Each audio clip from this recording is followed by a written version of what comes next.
non è un problema di un mese, due, è un problema di garantire le regole democratiche in questo paese. Perché, e mi risponda, c'è necessità di fare una conferenza stampa raccontando le lettere che arrivano della nonna, dei Puccini e di questo e di quell'altro, monopolizzando l'informazione? Quindi, signor Sindaco, parliamo delle cose chiare e reali e non nascondiamoci dietro un dito. Consigliere, ma le chiedo scusa, ma se non fosse necessaria la conferenza stampa, sarebbero i cittadini a deciderlo, perché non lo seguirebbero.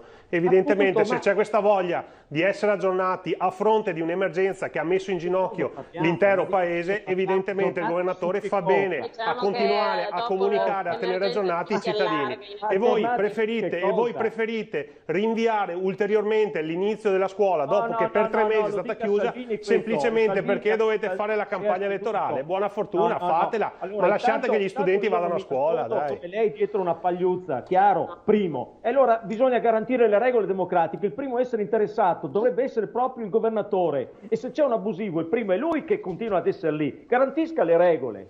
Il governatore sta svolgendo un ruolo, e per fortuna abbiamo questo governatore, sta svolgendo un ruolo di informazione importantissimo per i cittadini a fronte di un'emergenza sanitaria ed economica che prevede un aggiornamento costante di quello che sta succedendo. Ma di cosa sta parlando? Oggi non abbiamo un contagio, non abbiamo un decesso. Per fortuna, e sa perché? Perché c'è stata un'ottima gestione a livello regionale, perché in altre regioni si stanno ancora leccando le ferite. E quali notizie abbiamo dato? Anch'io ho le lettere di chi mi scrive, dagli artigiani che non hanno ricevuto un euro dalla regione, anch'io ho le lettere dei comuni che non... No, dal governo. Allora lei non può anche qua nascondersi dietro un dito.